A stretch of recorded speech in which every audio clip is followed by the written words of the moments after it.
I mean, I think one of the core things of our processes has been that we have tried to develop collaborative practices to develop the ideas right from the beginning. So memory gets a bit vague, but I can remember us having sort of think tanks or focus groups that happened over several months, whereby we got together staff here, community people, Donna, to think, and other people that included public health nurses, our colleagues from Massey University in the Youth Resilience Research Project, to come together to think through what would a different approach look like, what were the needs of these young people, and what could be shaped if we put young people at the centre rather than existing approaches. Mm. And we, I think I brought a senior practitioner along on a youth sort of focus team who had a strong interest in working with young people. And we had a couple of other providers that worked alongside young people as well who were sitting in with us. So it was really worthwhile. I guess what I was really looking for, and Bruce already knew it, I really had to put it out there at the very beginning, like, this is about young people who were at a point where they were being excluded. This wasn't about young people who were a few niggles and perhaps that parents were having difficulty with them. I made it really, really clear, or we both did really clear, that we needed to work with the kids that weren't getting a service because they were too hard. Their behaviours were too hard, and I think that was one of the really important things at that time that we needed to get across to everyone, including our staff. Yeah, we wanted something that would work for those young people. I also knew that if we were to create a different approach, I needed to find and appoint staff who knew the world of young people. They had perhaps personal experiences of engaging with that even when they were young, and that they would bring different thinking to developing an approach. And we were very lucky to appoint a staff member that fitted all those criteria.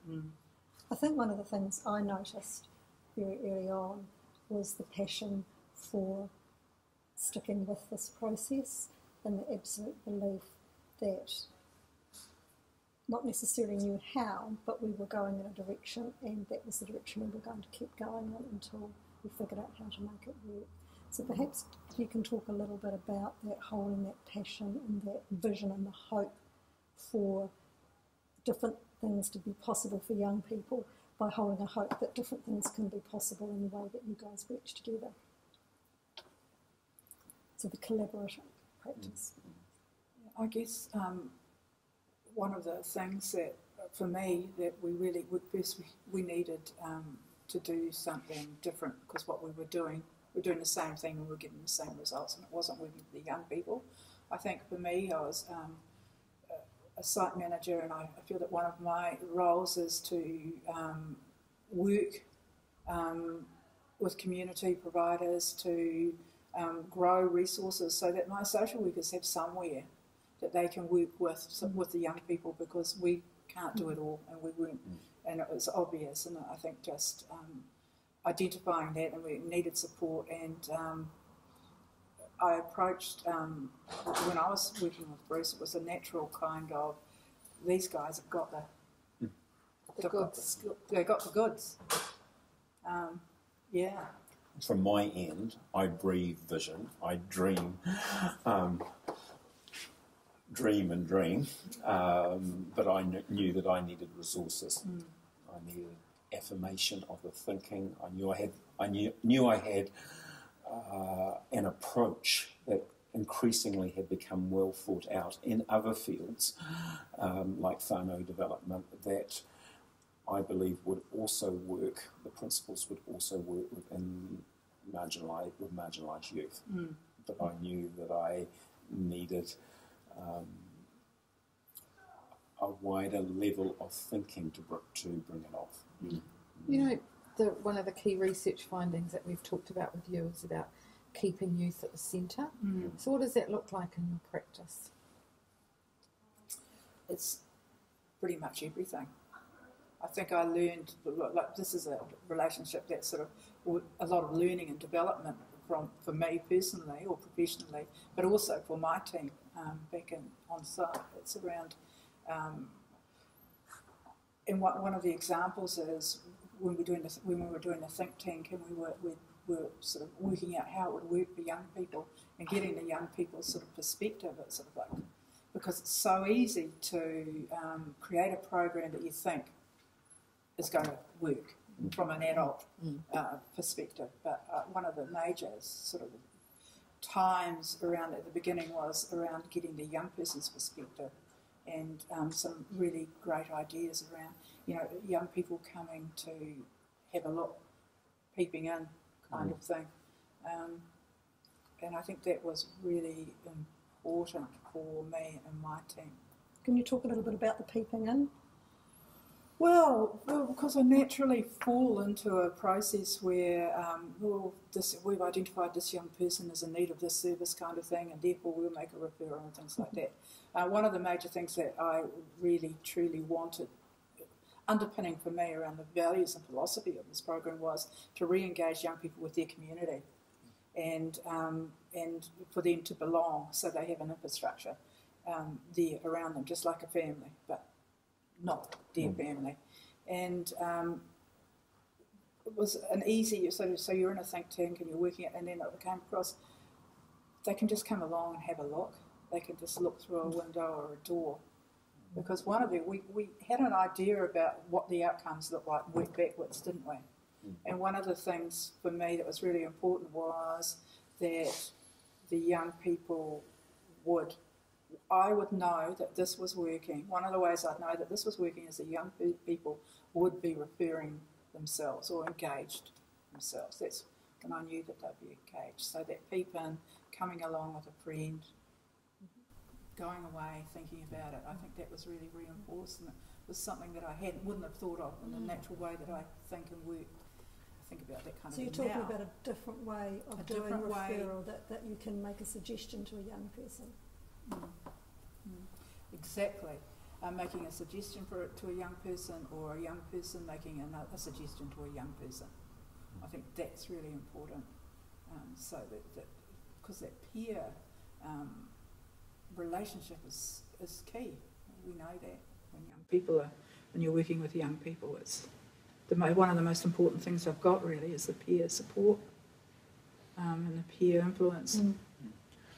I think from my end, I see that the majority of systems, including the educational systems, really start from the young person has to fit into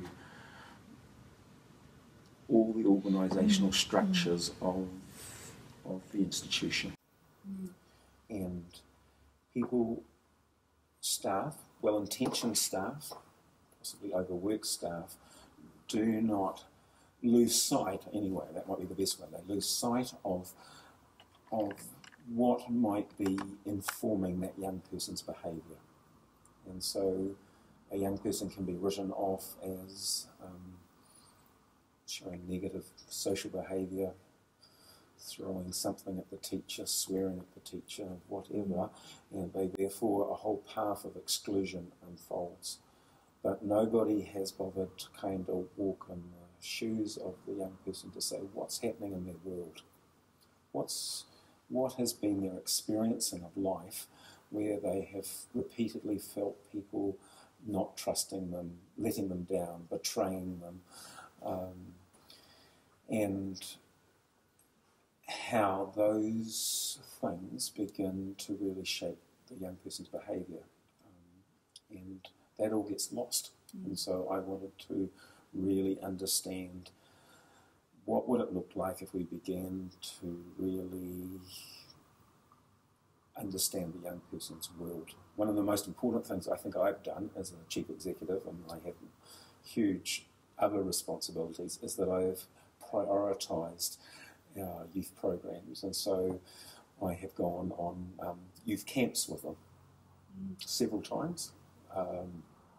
And that's really allowed me to see their strengths, see them beyond the ways that most people see them, and enjoy them, build relationships with them, even though there's a gap of probably 45 or more years between our ages, and so that I could become an advocate for them, a person who brokers into the bigger systems.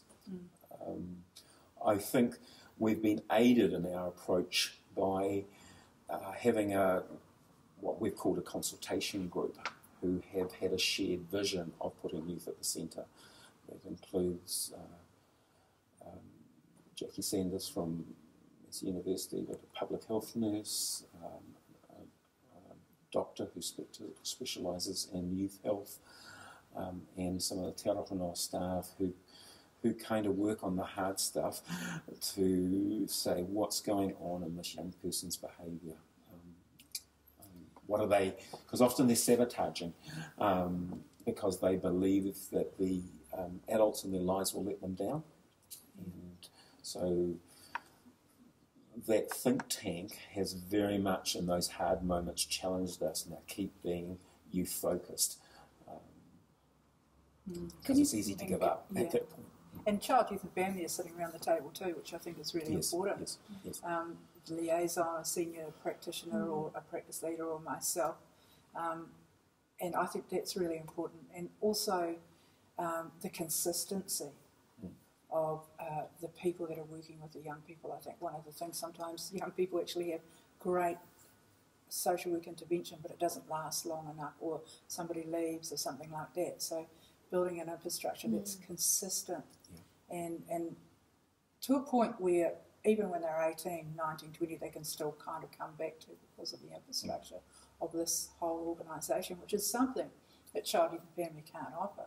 But we can certainly support it to be there, or support the young people if they're working with us to engage with, so that when we're not there, they're there.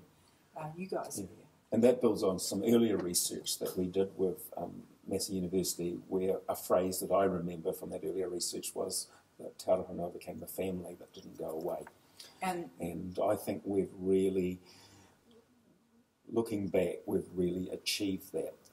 The other thing about that is, in being the family that doesn't go away, we've actually created a space where their biological family can begin joining us. And so the attempt has been to use quite practical mechanisms, like when we've been on a camp, we've invited all their caregivers or parents or brothers and sisters to come along to a presentation by the young people on what they've done, including Child, Youth and Family staff. And we've had a collective fish and chip tea or something like that, which where the young people have been able to showcase to their wider whānau, but there's been very definitely that sense of trying to build the support networks of